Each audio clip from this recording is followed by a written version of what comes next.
Good evening, everyone. It's your favorite time of the evening. Again, I am Rafka Obata, the country manager of Onyx Philippines.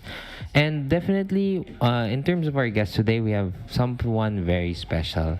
I think we wanted to take back and be a bit different in terms of our podcast for today because we wanted to show you guys who are the people behind the MPL? What makes it so interesting? What makes the stories? How are they able to come up with all these ideas and different nicknames and stories behind them? What in particular do we have to look into in these players?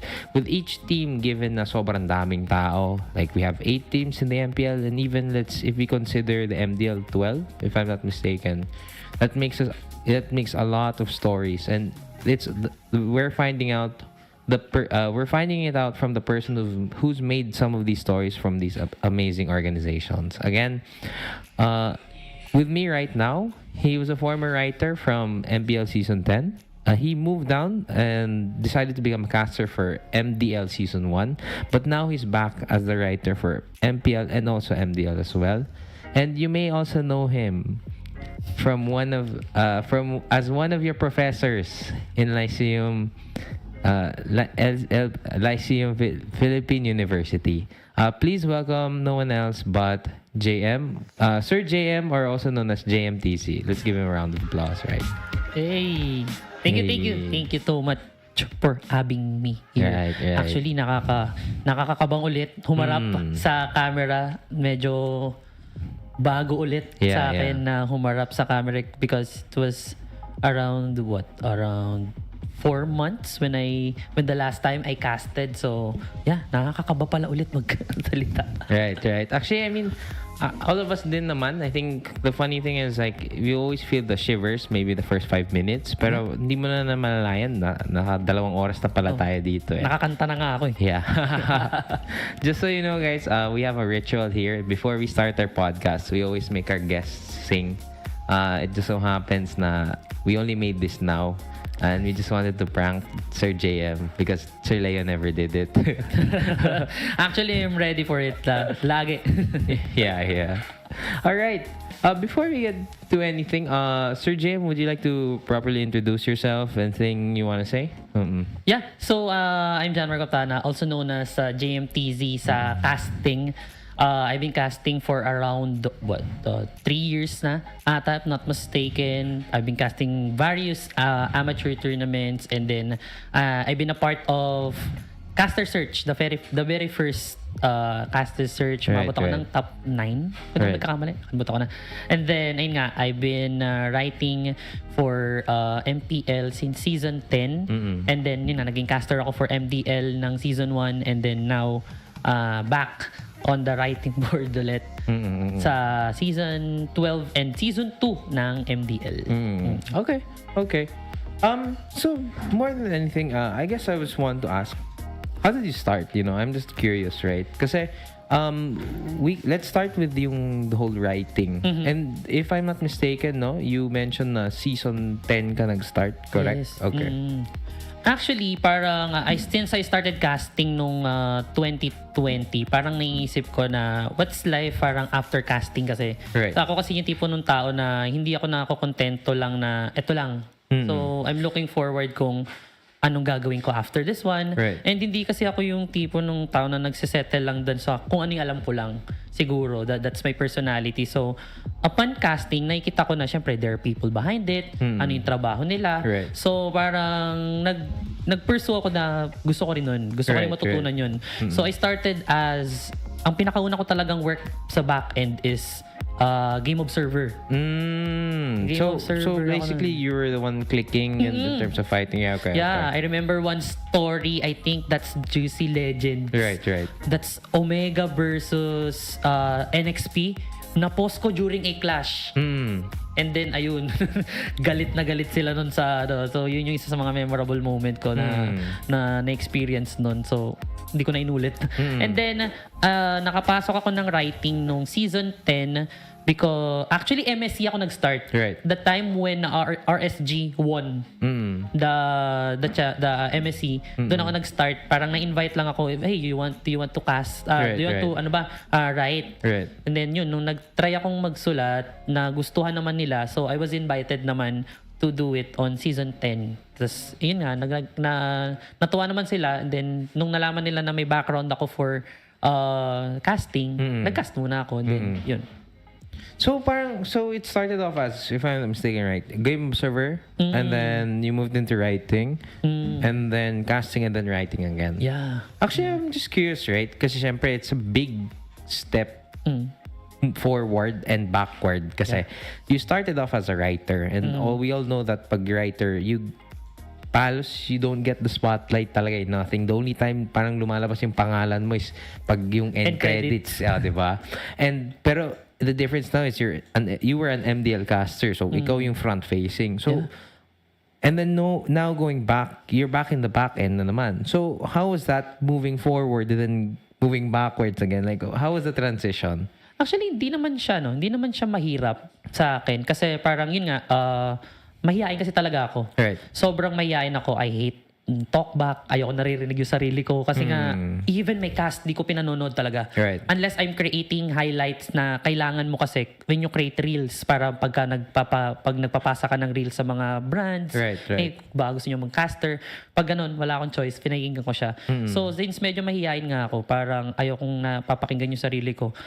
Nung na-offeran ako na, hey, you want to, baka gusto mong magsulat for Mpl Season 12 and MDL Season 2, hindi siya mahirap na decision. Kaya naman, ginrab ko na rin na, kinuha ko na rin yung opportunity na mag-write ulit. And for me, it's not a set, hindi siya yung step backward eh. Right. Parang kasi it depends on the perception din nung tao. Siguro for some, nandun ka na caster ka na Bakit bumalik ka pa ng ba't bumalik ka pa ng writing? Tama. So parang kung susumahin, parang ka. So yun nga, going back dun sa personality ko, ayoko kasi nung parang stable ka lang dun sa casting kasi what if one day bigla na lang hindi ka na maging caster? Right. So kung wala kang ibang alam na skill, saan ka pupunta? Saan ka anong work mo? What comes after that? Parang yung what you're doing, you're expanding your horizon pagdating sa experiences mo and yung overall workload mo. Okay. Actually, I'm just curious, if you had one choice for the rest of your life, right? But ikaw na nga nagsabi na hindi kayo yung tipong tao na you don't stick to one thing. Would you rather be shoutcasting again or writing? Writing talaga. Siguro. I love to tell story. Makakapal lang mukha ko pag sa harap ng mga students ko. Right. Kasi ilan lang yun eh. And we're in a contained room. Right. So, and kasi yung puso ko kapag ka nababash, mahina ako dun eh. Yeah. Yan. Kaya yun yung reason guys, kaya ayoko. Kaya medyo din akong mag-cast. Ayoko nung nasa spotlight. Pag nagsasalita kasi, pag sinabi mo na yan, wala na. Right. GG ka na. So, yun yung ko. So, kasi pag sa writing, meron akong head shoutout sa boss ko, kay Boss Maui, tsaka kay Boss Carrots. Sila kasi yung meron pang, pag nagsulat ka, meron pang mag-check for Parang may quality check. Yes, may quality check pa. So, at least, kampante ako na lahat ng sinusulat ko pag lumabas yun with their help at sila talaga yung nag-spearhead nun, quality yung pinapakita naming story. Kaya mas comfortable ako dun. So medyo mas mababa yung chance for error instead na pag nandun ka na, lalo pag heat of moment baka may masabi ka. Right. Kaya mas gusto ko pa rin na nagsusulat na lang. Right. Actually, before we get into it, like I wanted to segue, but I'll leave it for later, right? Since you already mentioned that you have students, and we'll definitely get into like what's the overall difference of being a professor in like, let's say, the standard classes versus someone who's teaching BS esports, correct? Yeah. So I'll definitely ask more about that. But I was wondering, since you do the story writing for MPL and MDL. Are there any particular stories that you found so interesting or parang, story ko to. Ito yung parang pinaka-proud kong story na nagawa for this particular team, ganon? sa totoo lang, ang dami. Ang dami niya na parang to mention. Ganyan nga, kaya nga, shoutout dun sa team namin kasi meron kaming freedom na Right. ito yung gusto kong story. Right. Parang ang ginagawa na nga lang nila is yung baka mayroon akong pang tuition na mali Yeah, or yeah. mga may words lang ako na mali, pero the way yung story na gusto ko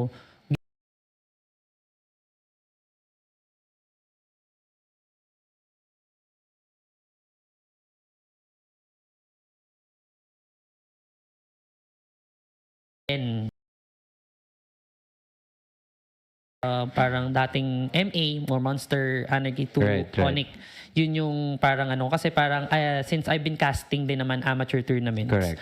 Parang nasusubaybayan ko sila. So every time na sila na maglalaro sila, yung head namin for they are relying to me na ito gusto kong i-highlight eh. For example, Super Prince. Right, Anong right. gusto mong anong gusto nating pag-usapan for Super Prince? One story that na ko doon is yung, for example, yung pinaglaban si Super Prince tsaka si I think that's si Ellie Hayes during that time, NXPE pa sila. Right. Parang yun yung prodigy dati si Super Prince. Tama. And siya yung una kasing napapansin sa Onic dati. Tama, yeah, correct, because correct. of his skill. Parang sumunod na lang sila Ryzen. Tama, Sorry. Sila Sensui during that time. Right. Ayun. So yung story about ano yung resemblance ni Sensui kay this one, yung ng AE dati. Si Yuji. Yun. Right. So parang dati siya yung parang mage god. So parang ngayon siya naman yung mage prince kasi nga super prince. So tinanggap yeah. nila yun. So Right, parang right. parang nag-coin din, so nag-stick din sa tao na oo nga. So from that, parang feeling ko parang naihain namin si Super Prince as somebody to watch. Right. So yun yung isa sa mga naaalala ko na proud ako na at least yun nga na parang naging idea ko siya nung time na yun. Right. Since we're also talking about stories, diba? Kasi parang I think what makes it so fun, I think, for the stories behind the MPL is yung nicknames talaga in Yeah. particular. Are there any nicknames that you made like a moniker for a certain person, or like is there a nickname that you like the most na ikaw yung gumawa or ano?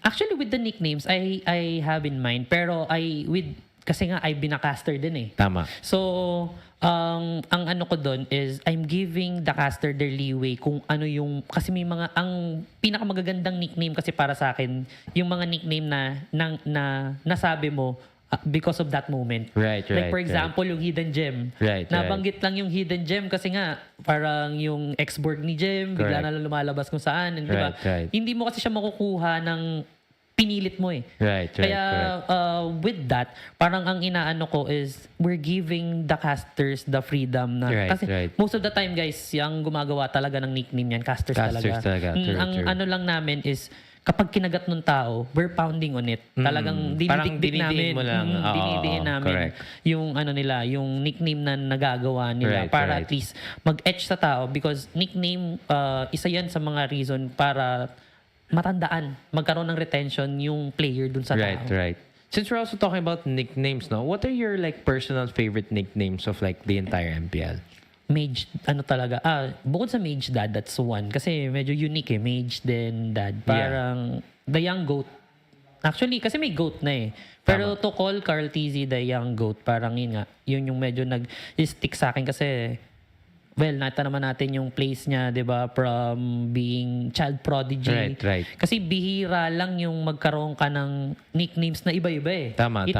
Parang kay Kobe din yan eh. Meron kang iba yung legacy mo with number 8. Iba yung legacy mo with number 24. Right. Diba? So iba yung legacy niya nung child prodigy siya. Iba rin yung legacy niya ngayon fulfilling his dream na maging successful. Tama. Na as young goat na siya ngayon. Correct, so yun yung isa sa mga favorite ko na kumbaga di lang siya nickname parang character arc mo din eh. True. I do agree. I mean like ako personally, I think some of the smart, like the very well done nicknames in the MPL. I like Sensui Instincts a lot. Sobra. I like that one a lot. Admittedly, the gold standard is really good. Yung Yes. kay Kelra, I think those are very smart.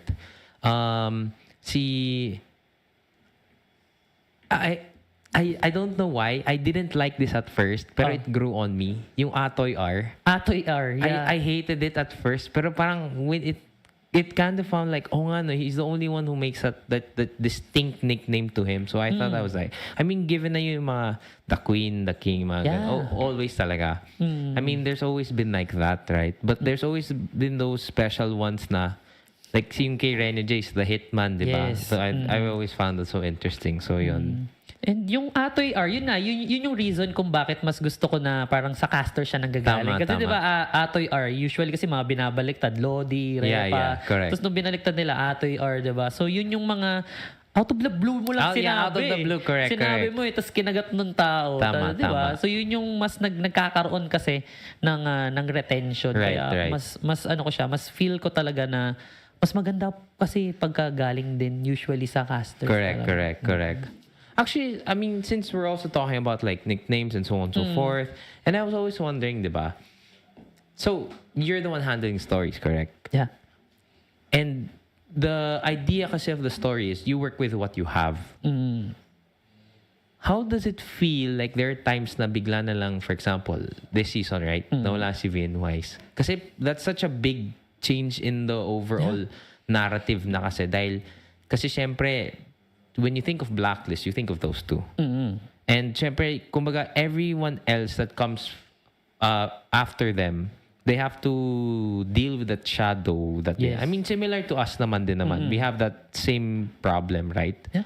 Like, what is your plans? Like, what do you think first like, about these situations? Like, how do you deal with them? Actually, malaking tulong, for me for Blacklist, malaking tulong na meron silang players na, ayun nga, ano rin distinguished din sila by themselves. Like, for example, yung MV3. Correct. They're distinguished by themselves kasi pagka ganun kasi yung nangyayari, halimbawa, the main storyline here is that, okay, wala yung V-Wise. Can they do it without V-Wise? Kasi the last time it happened, they didn't make the playoffs Correct. I think that's season 9 if not mistaken. Yun yung naglaro si Haji, si Oheb, si Edward, tapos pinalta ni Dexter, tsaka ni Kebier. Correct. Yun. So ngayon, since Rene J is there, who is also very popular, madali siyang gawan ng storya na halimbawa, if you're Rene J, mag-stick ka ba dun sa mga setter tanks? And then,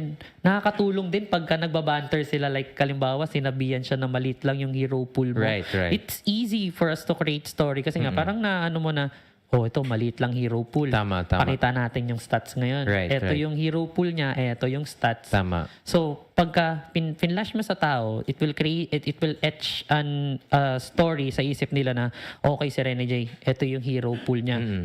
Titignan natin sa laban na to kung yun pa rin yung ilalabas niya. So, pag naglabas siya ng bagong hero, that will disprove the former story na magkikreate ka ulit ng bago. So, it's alam niyo yun, the dynamic nung ano niya. Kaya mas nagiging ano siya, mas nagiging gana siya. Pero yun nga, malaking tulong din na distinct din yung mga naiwan dahil there's somebody na na ano talaga, na sinusundan pa rin. Tama.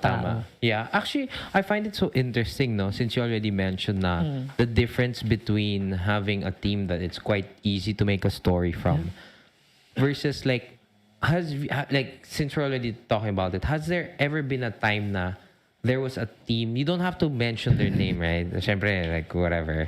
I mean, if you want to, you can, like without. But has there ever been a time na you had a team that it was so hard to make a story about?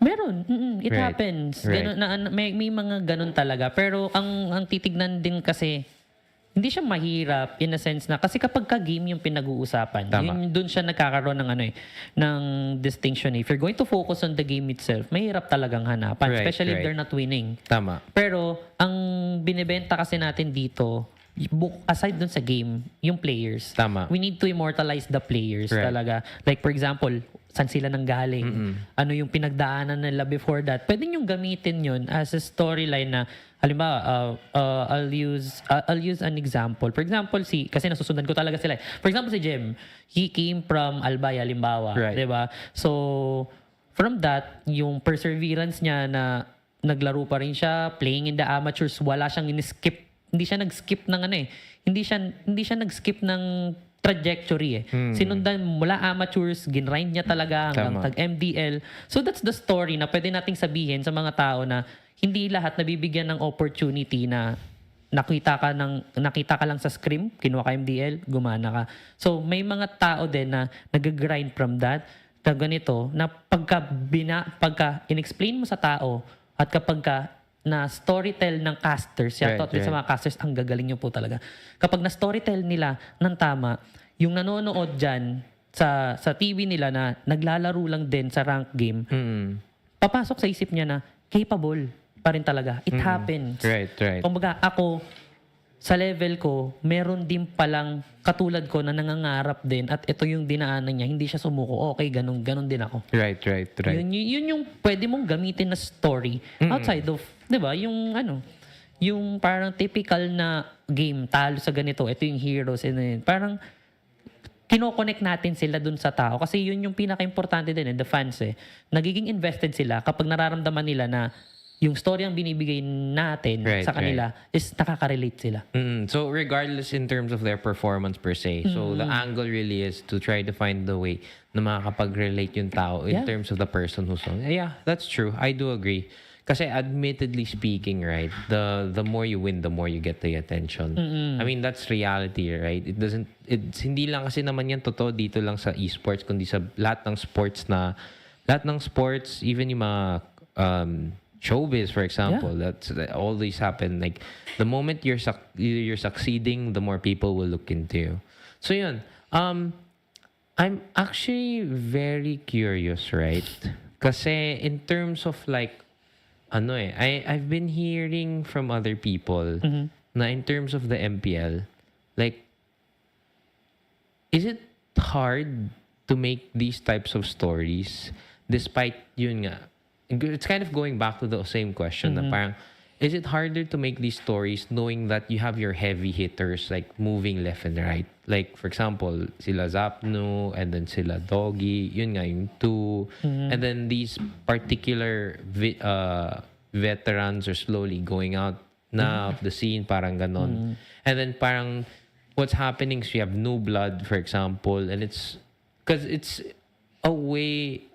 It's hard then kasi it's basically a lot of them are living in their shadows, quote unquote.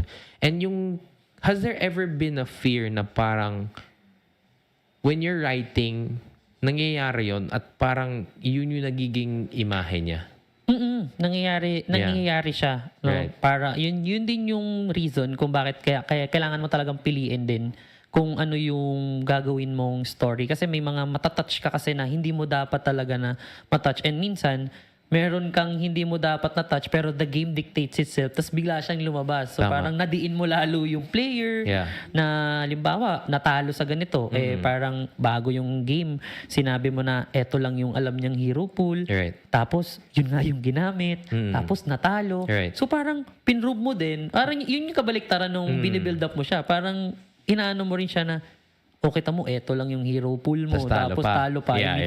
Minsan nakiklip pa yan, ini-screenshot pa. Tapos ipopost, di ba? So parang yun yung So, syempre, part ng job namin, yung ginagawa namin, next time dapat i-redeem natin tong na to. Kailangan natin, i-lift up natin yung niya. Kasi syempre, that's true, yun Yeah. Parang din yun parang part of it, naging way ka din, though indirectly. Di ba? Kasi parang, hindi mo kasi alam kung ano mangyayari sa laro Right. Naglagay ka ng storyline na yon to help the player na to prove people wrong. Tama. I mean, honestly, like, when I look back at it, diba? And you mentioned, diba, when you have your MPL, we were having MPL, you're also real-time having writing as well. When I remember our last match from season, last week ago, ng Sunday, it was redemption. Kahit sabihin natin yung ganda ng laban yung nilang iba, yung apat, pero nagmukha talaga siyang redemption era ni Cram. And then that's the way they spun the story. Na it really showed na after all the times that they're being hated by the people, ito na yung arc na niya para bumalik. And actually, I have a question then, Since we're also talking about like the fans, right? Is there times na minsan yung fans, gumagawa kayo ng story kasi nadidikta ng fans? Marami. And actually, most of the stories na ginagawa namin is coming from the fans. Tama. Talaga. Alam, yung akala siguro nung mga fans, di kami nagbabasa ng mga message, mga post nila. Or kapag ka actually, minsan, ang ginagawa namin kapag ka nag-post yung sikat na player, nitignan namin yung mga comments, nitignan namin yung mga reaction nila. Karamihan ng mga ng mga story namin galing sa kung ano yung sinasabi talaga din ng mga tao. Yung kasi ano yun pinag-uusapan nyo siya, ibig sabihin, that's public, yun yung public interest. Correct. So, kung magpa-pound kami doon sa public interest na yun, magiging interesting yung ibibigay namin na storya. And it will empower people na, uy, comment ko yun pinakita sa So, kung ikaw yung nanonood, pwede pala. Kapag meron pala akong na-discover na isang bagay na pinost ko at nakita niya, may possibility na ma-highlight pala tong post ko. So, you're parang double-edged siya. Nakakuha ka ng story and at the same time, you're empowering people na nakikinig kami sa kung ano yung sinasabi nyo. So, kung ano yung pinapauso nyo, kinukuha din namin yan. And we recognize kung ano yung gusto nyo. Para at least, maano nila na hindi pumasok sa isip nila na wala naman yun, hindi naman sila nag-aano. So yun, kaya malaking tulong din talaga yung mga fans. Okay. So definitely parang there's a part that the fans play into it as well. And then definitely you're riding on top of the said popularity or the spur that's making, no? But before I ask you other questions, like I just have to go to a quick sponsors. I just want to thank first and foremost all the sponsors that we have. Definitely, number one, we'd like to thank Anterior Solutions, empowering businesses with software solutions. Isuzu Subic, your responsible partner. Attaché, ready anywhere. KTM Bike Industries, ready to race. Timex Philippines, we don't stop. And finally, Converge Fiber X. If you're a gamer and want better gameplay, change the game, go for the game changer. Ayun. Sorry, ganyan talaga kapag kailangan ng pera you know? Ay, oo naman. Sa mga gusto magana ng pera, tapon nyo na lang sa amin. Yan. Oh. Gusto namin yan Para syempre may pansahod kami. Kung gusto magpa-glutadrip, syempre may pang-glutadrip na kami. Pangkape. Diba? Pangkape, yeah. Diba? Speaking of, thank you. Yan. Again, so we were talking about stories, right? And talking about like these things na in terms of having the fans being part of the story as well. I was curious kasi in terms of like the story making and at the same time yung Mpl-Ph in particular. Ano sa tingin mo yung parang kaibahan ng storytelling ng isang Mpl-Ph versus isang Mpl-ID? Well, if we're going to base it this season, kasi nasusundan ko din yung Mpl-ID. Yung mga up to the very last day kasi talaga, ano pa rin every game magdidictate kung sino yung matatanggal. And even if you kung napanood nyo, 'di ba, yung last game, yung Dewa versus RRQ, it decided kung sila Baloy ba. Tama. So yun, parang kung storyline, the games na napoproduce nila, nakakapag-create kasi ng storyline So, busog ka kumbaga. Kasi hindi ka mauubusan ng sasabihin doon. Imagine, this is the first time, imagine the storyline, yung Geek Fam, talagang hindi sila nagpapapanalo. And then when Baloy came in, nagkaroon sila ng, actually, wala pang identity. The identity for Geek Fam is that they're very Baloy-centric. Yes, tama. So, until, yung lumabas si Chadera, si Luke has been a revelation, even Nile. Diba? So, parang, kung umabot sana yung Geek Fam, that's the very first time na, alam mo yun, outside Aura, outside Evos, outside Onic and RRQ, meron pang team na lumabas na contender din. So yun yung dun, Geek Fam pa lang yun. Diba? Wala pa tayo sa RRQ story side. Wala pa yung story ni Naomi being from Myanmar, entering Fernsec na naging ano na lang, afterthought na lang nung tinanggal sa tama. Evo. So, Right. di ba? I mean, hindi ka mauubusan ng story. Well, dito naman sa Mpl-Ph naman, since nag-uumpisa pa lang tayo, ang kagandahan doon kasi is we get to compare naman. Right, Kasi right. nag-uumpisa na sila, patapos na sila eh. Tama. So, halimbawa, parang Ryzen, for me, for us, parang Ryzen reminds me of Fernsec. Kasi diba, Ryzen from Omega transferred to Oo, Onic, and tama. now Onic has been thriving. Same thing with what is Fernsec is doing right now. Sa RQ, Diba? correct. So, it helps Ryzen na, and it helps Onic parang per se na, uy, eto na, parang in an international side point of view, yung Onic nagiging relevant na ulit, and there's somebody who's leading the team na pwede nating i-relate pala kay Fernsec. Eto pala yung storya ni Ryzen. Eto ngayon yung storya ng Onic. So, yun, hindi siya hindi naman siya talaga. Hindi ka mauubusan, feeling ko, dahil marami kayong nag-iisip din. And then, ayun nga, parang nakakapagbatuhan din. And also, shoutout din sa mga talents ulit na they're giving inputs din. Kaya hindi rin talaga siya nauubusan. Kaya, pero kung mas beefy ngayon sa MPL-ID kasi, papasok na sila eh. May drama kasi.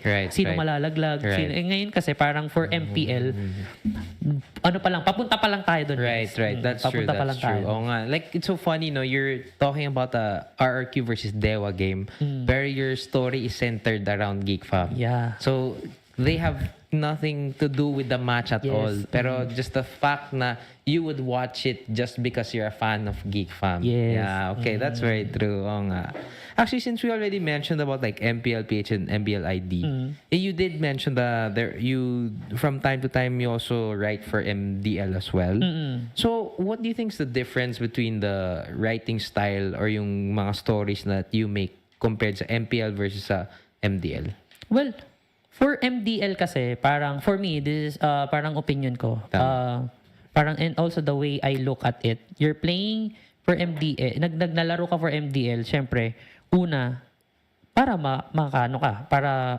makita ka pa rin. Correct. MDL is just, ang MDL, para siyang malaking amateur tournament. Tama. Semi-pro, basically. Na semi-pro, that's your opportunity para umakyat sa MPL. Tama. Kasi diba the ultimate goal is to achieve the MPL dream eh. Tama. Yun yung niya eh. So kapag ka nakarating ka ng MPL, diba, that's the goal. Parang yun yung ultimate niya. Yes, mag-champion is also a goal, parang goal nyo rin as pero yung matawag ka sa MPL as a player, on a player standpoint, yun yung talaga. Yun yung parang ultimate goal mo. And parang ganun namin siya nakikita na pwede ito yung angle na to, the MPL dream ng mga aspiring na players, diba? And malapit ka na kasi you're nasa bootcamp ka na ng Onic, for example. Konting step na lang, kailangan mo na lang magpakitang gilas on a daily basis talaga para makuha ka naman dun sa big leagues na talaga. Isn't it a bit like difficult, diba? So, for example, right, you gotta compare yung market ng MPL-Ph versus MDL, right? I see like when you think of the particular names, like you have the regular ones, kasi syempre franchise league and so on. You have your Blacklist, you have your Brand, you have your Omega. Parang there's always that community backing them up, right? How difficult is it for you? Kasi coming in the MDL, yung mga iba, mga bagong gawa lang. Minsan yung yung ibang team na parang malakas sila sa amateur, minsan hindi sila sobrang kilala talaga. So how hard is it for you and how difficult of a challenge is it for you to make stories for these people? Sa totoo, ang hirap niya talaga. Kasi nga, gaya nga sabi mo, kapag hindi ka big market team, just like in the NBA per se, di ba? Kapag hindi market team talaga, like for example, Lakers, or Celtics, kahit gaano ka kagaling, unless you're Giannis or Luka Doncic na level, hindi ka gaano talagang titignan. Pero yun nga, siguro ang advantage ko din, kaya medyo nadadalian ako is, ayun nga, nakakast ko sila sa amateur scene. Since parang ang role ko kasi as a caster is analyst din eh. So, syempre, as an analyst, you tend to look at the games, how they, ano yung play style nila, nuances, anything. Meron kang inside track na kapag for example, pag gumagawa kami ng story, ay, itong player na to, goods to. Kasi nung etong game, ito yung ginawa niya. Nung etong tournament na to, ito yung ginawa niya. Pwede nating gawin to ng story. Pwede nating i-build up yung story around him. And how will the team play around this people, this kid or this player para ma-immortalize ulit natin siya. Right. Mabuhat natin. So kung maglaro ng maganda yung player, good for him. Good for the story. Kasi nga, na-build up natin siya, napagpakita siya ng maayos.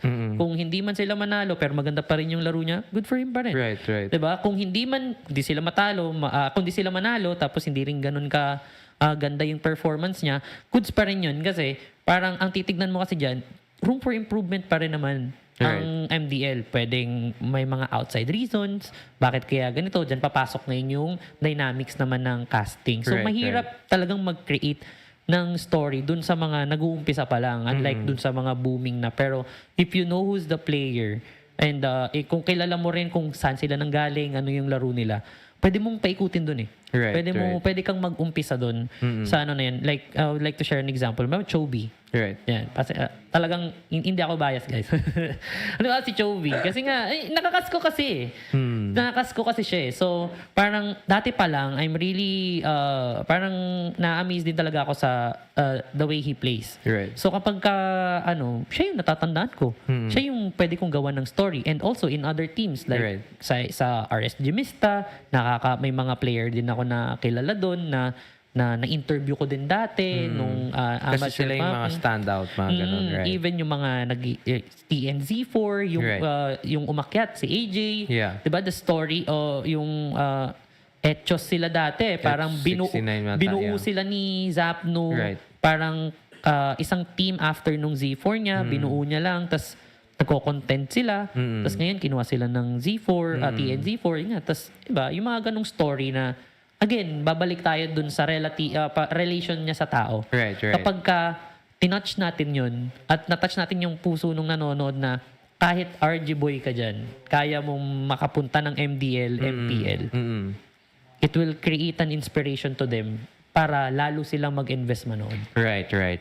So, I mean, I guess like the main market naman talaga is more of like as you mentioned, right? It's more of the aspiring ones kasi these are the people that work their asses off because they want to be part of these organizations, whether it be a small step as being recognized or being part of like the tryouts, moving into the MDL, so on and so forth. Parang it gives them their aspirations na kaya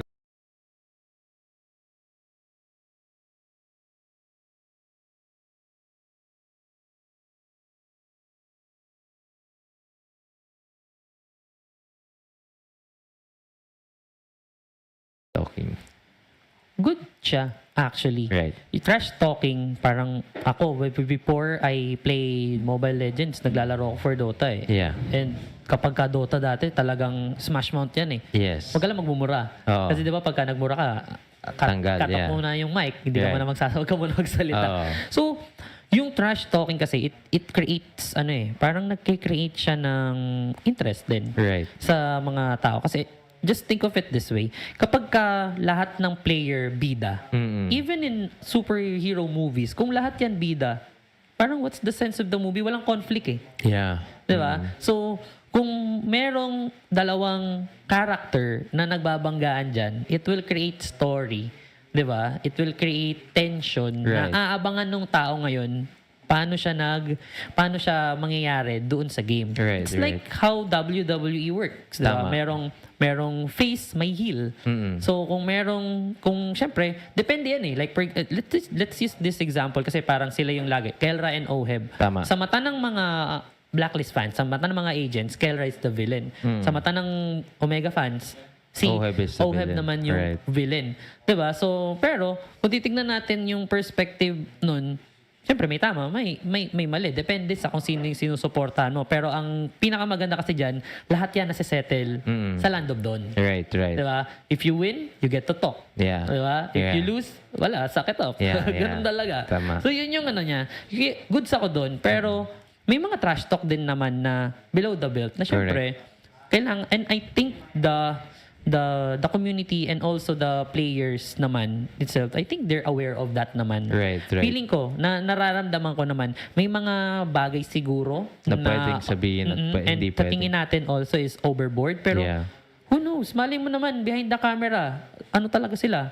Close talaga sila. Like, for example, the way how Doggy trash talks with, diba sila Rene J dati, Tama. sila, kala nasasaktan tayo, pero di nyo alam, close talaga sila. And, diba, ano lang. So, yun, keep it chill. So, I'm just curious din kasi parang, and I have a question, right? Do you think trash talk is necessary for the quote-unquote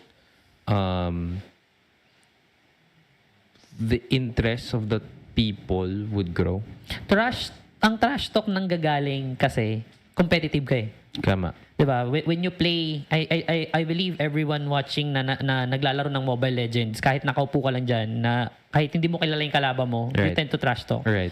Mapamura ka lang eh. Diba? Parang part of it is trash talk na. Masabi mo lang na, ang hina mo naman. Yeah. Diba? So, part of our competitive nature na meron tayong nasasabi. Tama. So, kapag meron nasabi ka, meron nasabi yung isa, and then, syempre, since public figure sila, nag-ano sabi ni ganito, ganito ka daw, sabi ni ganito, nakikick in yung nakikick in yung personality mo na di ka papatalo eh. Tama. So, yun yung feeling ko nagiging necessary siya kasi it's our human nature na kailangan dominant tayo eh. Right. Hindi tayo dapat na parang hindi tayo dapat, alam mo yun, hindi tayo dapat natatalo. We're here to win. That's why we're competing. Right. So, para sa akin, necessary siya, pero in a sense na it's our human nature kasi to protect our turf. Hindi ako dapat matalo. Right. Kaya ginagawa ko to, syempre pangarap ko din to eh. So, if I don't perform well, mawawala ako dito. Right. And may mga tao talaga na yun talaga yung personality nila eh. Nilalabas nila eh. Right. Pero kailangan din talaga na, alam niyo yun, in-neutralize din. Kasi minsan, kapag napasobra ka na sa sinasabi, doon na siya nagiging masama. Right. Pero if you're just saying that out of your emotion, Tama. like for example, what Ryzen did. Nung nag-flex siya ng muscle, the end of, diba? Parang ang tinignan lang ng mga tao doon, nag-flex si Ryzen ng muscle. Sa Omega, trash talk yun. Pero, ilan lang yung nakakita na after nun, nung nag-shake hands, ang tagal nilang nag-hug ni Kelra. Tama. Ang tagal, halos di sila nagbitawan eh. Tama, diba? tama. Ilan lang yung nakakita nung part na yun. Right. Up until kinis pa nga ni Kelra, hindi ako nagkakamali eh. Yeah. Si Ryzen eh. So diba, nandun yung competitive nature. Pero kung titignan din natin, the end of the day, magkakaibigan yung mga yan. That's true. That's true, no? Parang what they understand na trash talk is there. They can never avoid it. Yeah. And it's really more of, yung lumalabas kasi sa kanila isn't anything personal, but it's really more of them being competitive, them wanting to show off, them being proud of themselves because they won. So, yeah, that's true.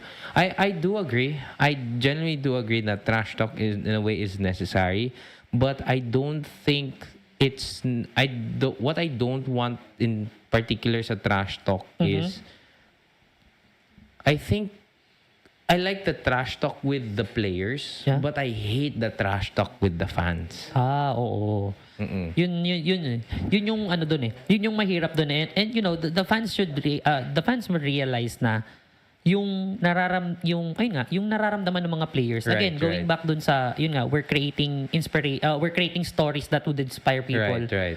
Kaya namin yung sinishare sa inyo para alam din ng mga tao yung pinaghirapan ng tao. Tama. 'Di ba? Countless hours na minsan, 'di ba, nag-grind ka, naglalaro ka, you're away from your family, you're away from your loved ones, tapos makakabasa ka ng ganito. Kahit nga nasa bahay ka lang makabasa ka ng gano'n, nasasaktan ka eh. Paano pa kaya yung wala, 'di ba? Right. So yun yung kailangang maintindihan din ng mga tao na the end of the day, 'di ba, yung mga yung mga sinasabi din natin, it affects the personality din nung mga tao. Yes, may mga healthy din naman na trash talk. Pero yung mga yung mga mga below the belt na mga trash talk, yun yung mga kailangan nating, alam niyo yun, tigilan. Or contain, right? Oo, i-contain. Okay. Sige. Actually, since we're talking about like trash talking and all that, syempre, it's really weird, very abrupt segue, right? Do your students trash talk you? Since BSE Sports kami, I have this one experience. Shoutout sa mga tinalo ko ng ML dyan. Yeah. May mga, syempre gaya ko, may competitive nature yung mga bata eh. So nagaya sila ng ML. So, sir, laro tayo ML kasi syempre caster ka. So, una ayoko kasi nga parang, what if matalo ako? Right. Parang nakakatakot, nakakaya pag natalo ako sa mga bata. And hindi po ako magaling talaga hanggang ano lang ako, mythic lang ako. Right. Hanggang 25 stars lang ako eh. Right. So, technically, parang casual gamer lang talaga ako.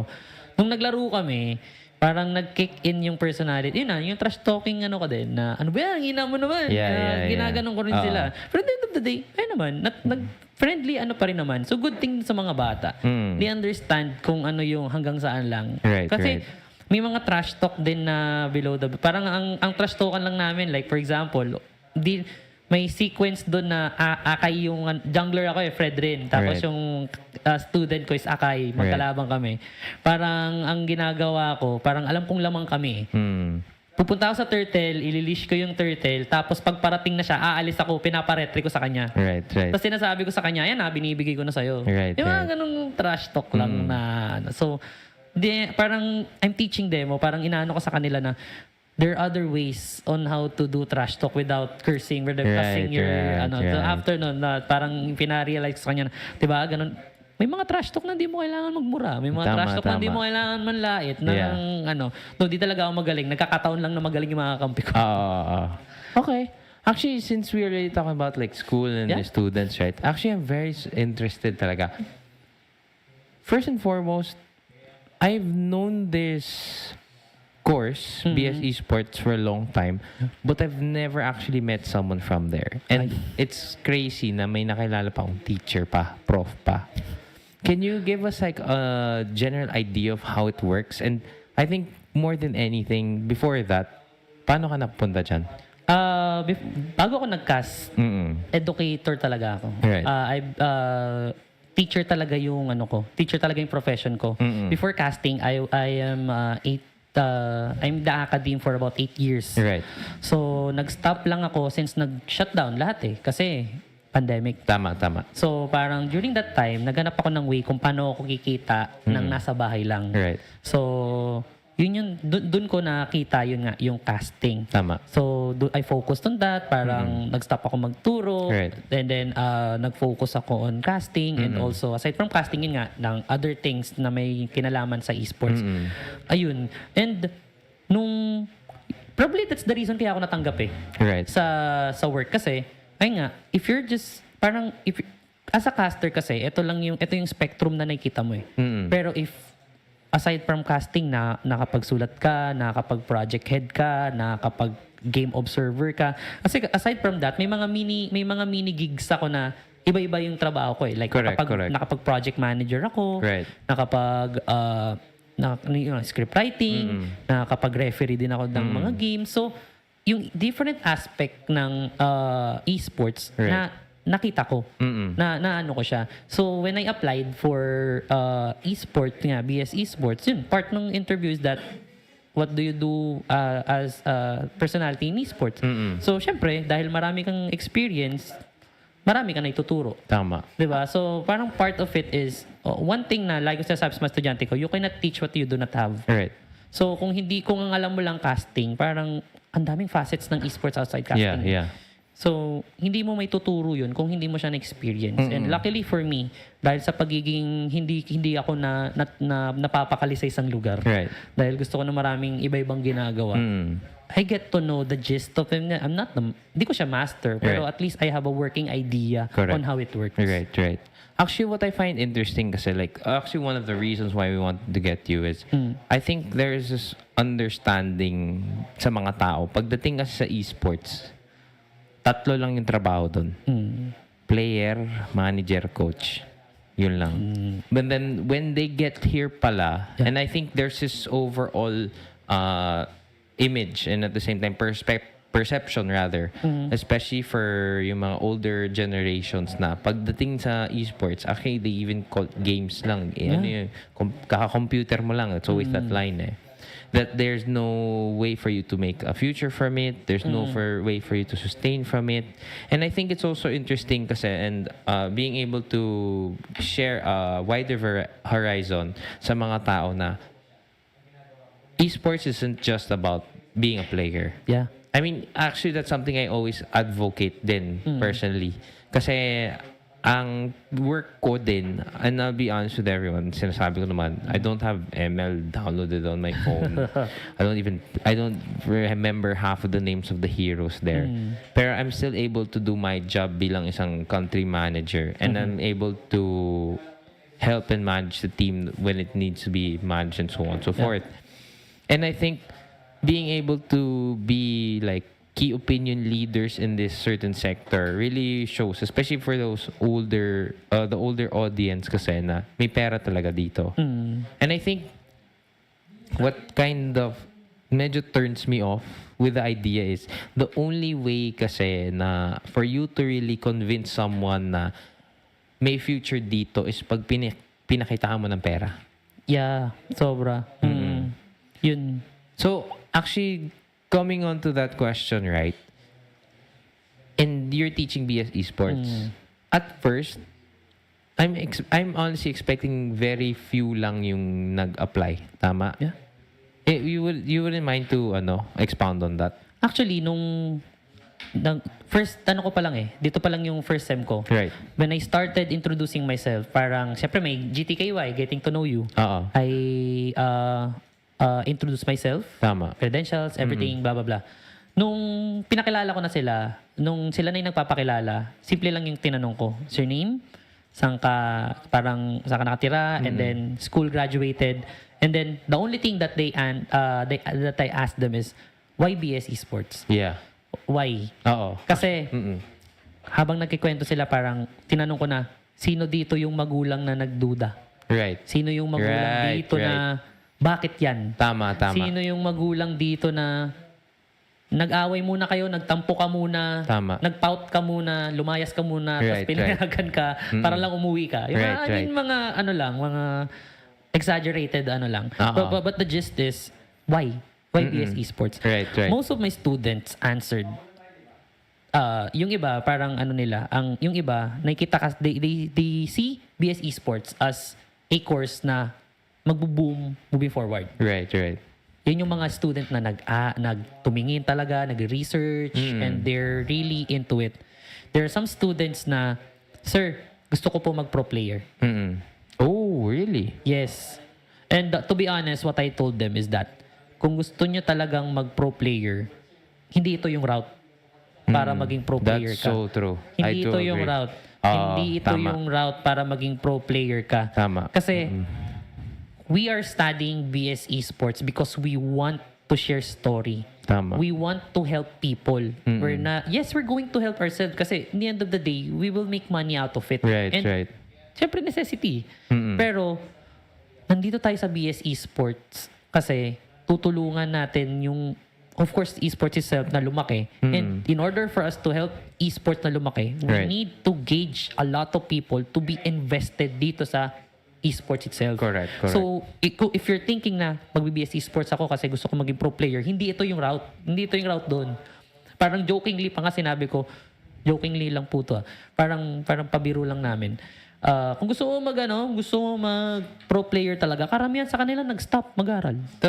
Totoo. Pabiro siya, pero most of them, diba? Most of them stop talaga. Kaya kung nandito ka sa BS Esports, my goal as a teacher is to make you realize na hindi ka magiging pro player dito, pero you're entering a world which is napakalaki at napakasaya.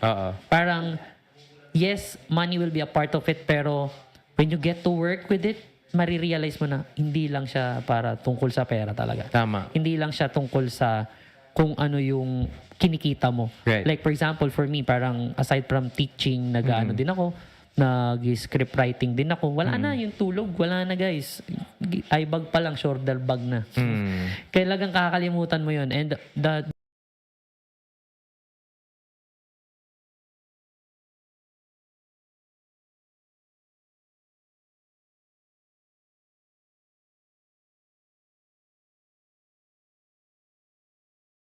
naisip mo yung pera. Pero kasi hindi siya priority ba? Pero lang yung masasabi sa kanila, lahat naman ng trabaho, kung masipag ka, darating yung iba't ibang pera. Iba't ibang opportunity for you. Tama. I started casting ang TF ko TY. Thank you. Right. For about a month. Mm-mm. And then, after nung a month na yon, ang next kong na sahod, 500 dayas. A week. Mm-mm. Imagine, di ba? Give up ko yung trabaho ko na stable as a teacher Right. to work in an industry. Wala akong kinikita.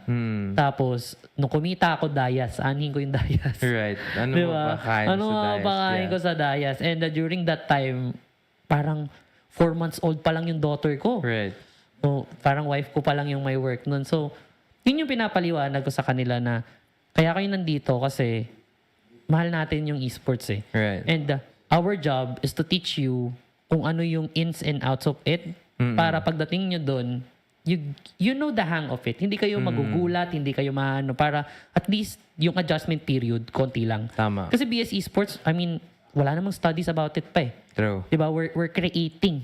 Diba? We're creating modules, we're creating ano. Pero, ang dinadala namin sa mga bata is yung real world situation. Right. Anong gagawin mo kapag magpe-present ka ng isang laro o magpe-present ka sa client? For example, you, as a country manager, paano mo ipe-present etong brand ng Onic, for example, to Timex, na kakagatin nila. Right. Kasi it's part of, di ba? Right. Sa esports kasama yun eh. So, usually, kapag ang tinuturo ko sa kanila how to deal with people, paano yung even reporting nila, pinapolish namin. Even PowerPoint, kailangan kapag light yung background, dapat dark yung font. Right. Kailangan yung nakalagay sa PowerPoint mo, concise lang. Kasi Right. karamihan naman dyan, di binabasa yan eh. Tama, They're tama. after with what is it for us? Right. Yun yung tinuturo namin Right. sa kanila na, alam niyo yun, parang paano mo mapapadali para sa kanila? Yung kasi nga, yun yung connotation eh. Parang wala kang pupuntahan yun. Kasi esports yan eh. And we're going to break that barrier. Right. And we're going to break that connotation na wala kang kikitain kasi meron. Malaki. Di ba? Malaki yung kikitain mo kung masipag ka. Tama. Kahit anong trabaho yan. Kung hindi ka masipag, hindi ka kikita ng malaki. Ano ba Right, gusto mo right. matutulog ka lang, kikita ka. Wala namang ganun eh. So, ganun din sa esports. Kaya ang sabi ko, if you're going to stick with your guns, like you're just going to be a shoutcaster for the rest of your life, paano pag wala na? Right.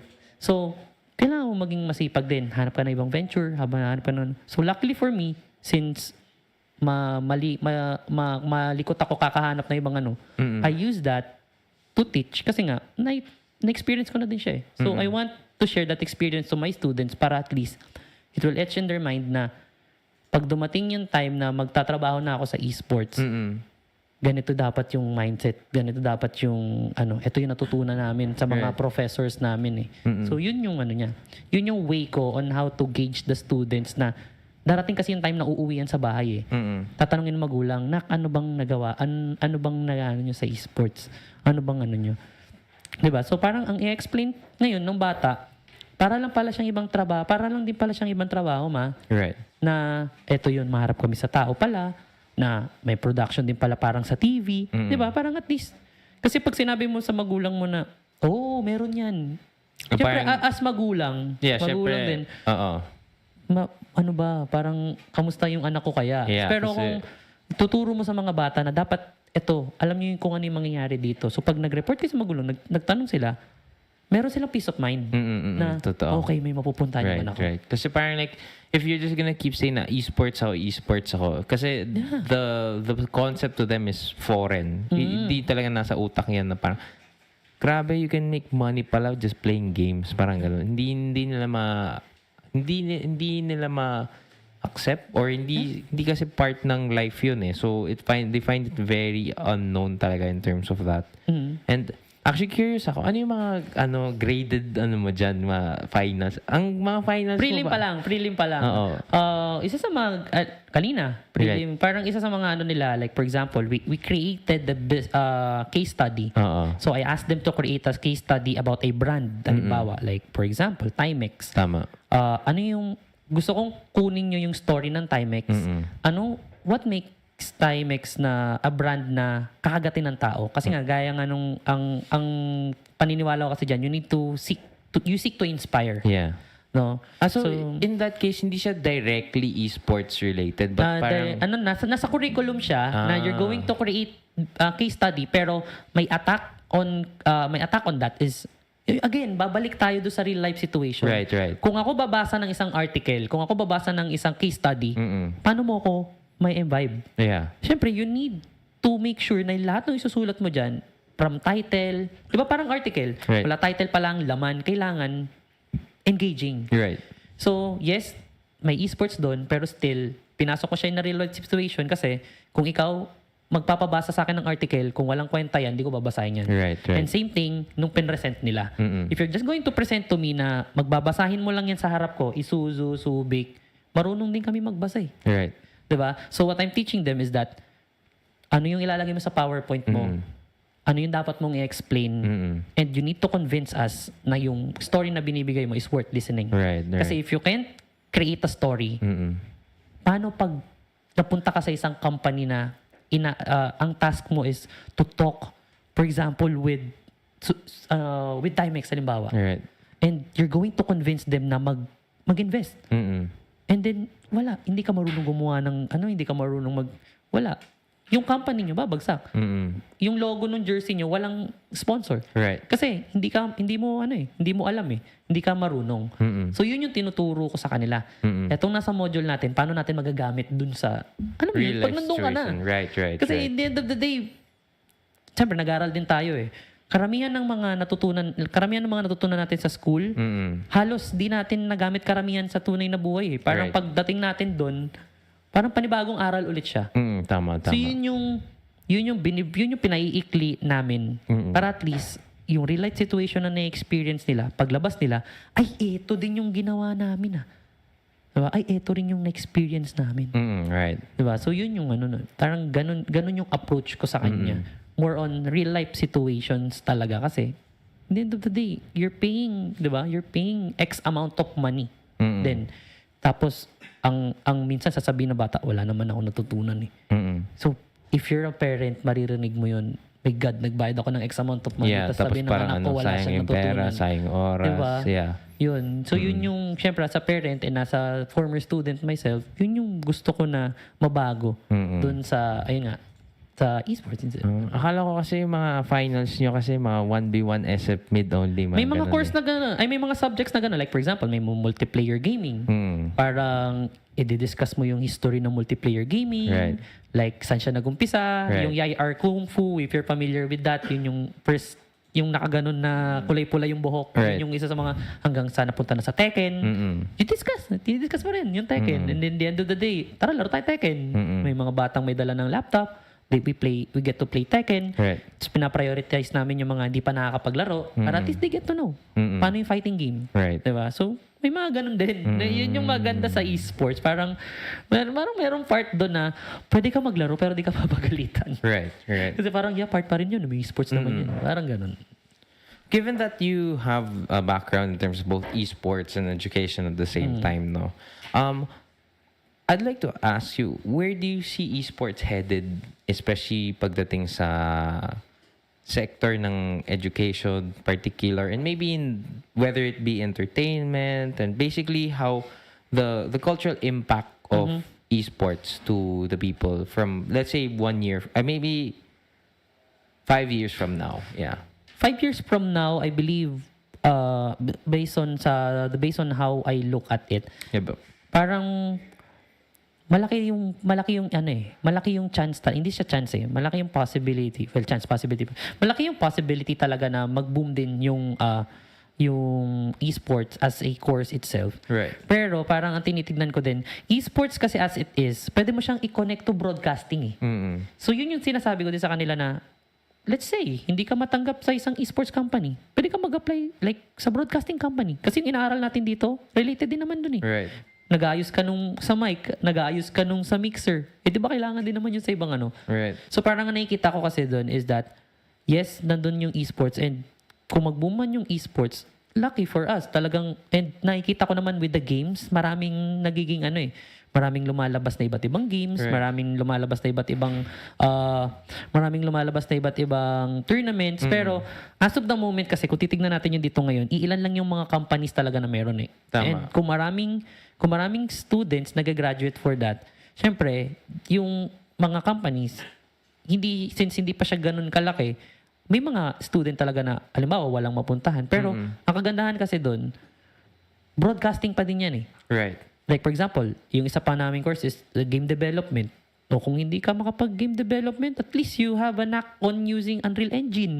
Pwede ka mag-apply sa ibang work pa rin. Kasi may mga work pa rin na related to that eh. Right. Diba? So yun yung nun, yun yung kagandahan niya. It's flexible. Parang iniisip lang kasi ng tao pag sinabi mo na BS Esports, pang esports lang. Diba? Yung mga skills naman na natututunan mo dun is same with the skills like for example in broadcasting eh. Yung iba, parang one thing na nakita ko dun is yung parang one set of our student, kinuha siya ng isang parang CCE. If you remember, yung CCE parang nung nag-final sila, karamihan nung nagpatakbo ng prod are students from Lyceum. Right. So ibig sabihin, dun natin nakikita na yung BS Esports, tinitignan nila as esports lang. Pero kung titignan mo din kasi, it caters different sorts of job din naman eh. Right. Wag lang tayong maging close dun sa pag esports ka, esports lang. Right. Meron niyang ibang trabaho na kalakip niyan na hindi lang natin ganong tinitignan kasi nga nakafocus tayo sa term na esports eh. Right. Yun yung kailangan nating parang yun yung kailangan nating i-break moving forward para marami pa tayong mahikayat din kasi the more na maraming tournaments, the more na maraming tulad ng iba't ibang company, Mineski, na magtatayo ng business. Right. Kailangan sila ng tao. Diba? So, kung ganun yung mangyayari, at least we're ready. Diba? And kung sakali man na hindi, marami ka pang pwedeng puntahan outside that. Because yung BS Esports caters different, types of skills na tinitignan lang nila as esports lang. Yeah. Hindi kasi siya esports lang. Yeah, kasi parang like the perception towards that is like, I mean, as I mentioned, diba? There's this idea when it comes to esports that there's only 3 particular roles that they have. And when it comes to like everything on the back end on top of that, it's what the curriculum, I'm guessing, is mainly focusing on the esports side to it. But in reality, like you need these skills in life, like presentation and talking to people, business development. Yes. It's definitely needed. Actually, luckily enough, in terms of the generation today, right? If you compare it to like maybe 10 years or maybe more, I mean 10, 15 years, mga ganun, yung kasagsagan ng mga kakasimulan pa lang ng mga esports. Parang there was no such thing as an idea of a curriculum for esports. Walang nagturo sa atin. Parang what you were doing, tinapo ko na lang doon. If you make money out of it, good for you. Yeah. Like if you're going to tournaments, mga ganon, good for you. That's happy for you. Pero in the case na you make a business, you make a living out of it, that would have never entered your mind talaga. But like given the situation that we have now today, it's such a broad and very interesting world that we live in, that you can make money and do the same make money and at the same time do the things that make you happy in regards to esports in that case. So actually I have one last question for you, Sir JM. And before that, do we have any questions from the audience, mga comments? Bukod sa mga nagpapashout. Yeah, besides the one who are shouting out and so on. Sorry na. What do you think, in your eyes, right? What do you think is the future for you bilang isang teacher and bilang sa MPL that we have upcoming since malapit na din yung M5, diba? And on top of that, M5 is happening here in the Philippines. Like, what do you have to say? Well, since naumpisahan na din Naumpisahan na din naman natin yung, parang nakakapagsulat-sulat na rin tayo. Siyempre, hoping na maging part ng M5 because malaking din siya. Malaking experience din siya para sa akin kasi lahat naman ng caster nangarap na mag-MPL eh. So, depende rin kasi sa sa perception mo. Yeah. I believe na once na nakapag script write ako, yung para sa akin, binabasa ng casters, they recognize yung mga script like opening na ginagawa ko. It's like me casting na din. Right. Parang na din yun. So, thank you so much ulit sa mga casters. Thank you. Thank you kasi nga, parang di-recognize yung mga efforts din namin and yung mga ginagawa namin. sinasabuhay nila and they're doing a tremendous job. Right. 'Di ba? Doon, so for me, yun yung yun yung source of fulfillment ko eh. Yes, siguro sa ngayon hindi ko pa ma-attain yung MPL dream as a caster, but Right.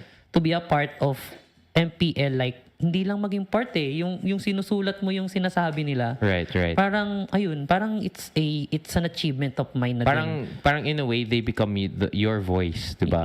Parang ganun yung nagiging extension sila sa sarili mo. Oo. So yun nga, parang again, it's how you look at it. Yeah.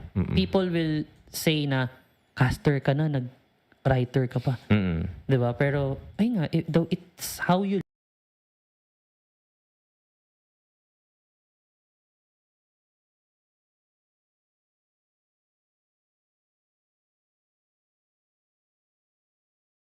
nawa ng boss ko dun sa pagsusulat. Makita ko lang siya ng M5 scene, tapos Right. nakita ko yung engagement ng tao and talagang maganda. It's an achievement for me. Regardless kung ako man yung nasa harap or nasa likod man ako ng camera. I mean, who knows, diba? We can never tell na that can happen. I definitely hope that for the best for you in that regard. I have to say, I honestly relate to you on a personal level. Kasi syempre, that's how I feel din. Like, understanding my capabilities and my limitations na pagdating naman sa play, hindi naman ako magaling maglaro. Fine, sure. But being able to parang lead them to success, parang I feel you in that regard, definitely. Lastly naman, about yung for your future bilang isang professor sa BS Esports.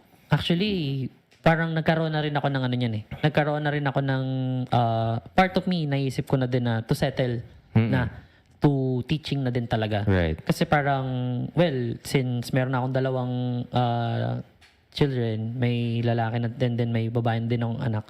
So parang syempre, kailangan mo na maging kailangan mo na maging stable. Right. 'Di ba? Like diyan na papasok yung may benefits ka na ba na Right, may right. SSS ka na ba, may pag-ibig ka ba, may ano ka ba?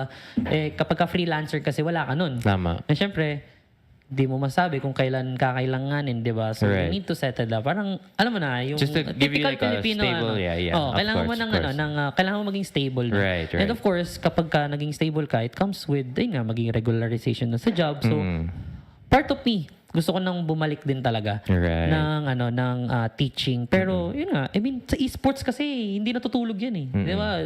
Tapos mo ng weekends may MPL, pwede ka magsulat, 'di ba? So yun din naman yung So I'm not closing any doors din naman for esports kasi esports has been a part of me since the start nung 2020s na yun eh. Parang yun na yung naging buhay ko din eh. Right. So I want to continue both, pero syempre doon tayo sa mas mas stable. Correct. So yun, parang kung bibigyan man ako ng chance na na to choose, I would choose both, pero kung isa lang talaga, I'd prefer pa rin naman na magturo because the end of the day, parang yun pa rin yung passion ko naman to teach.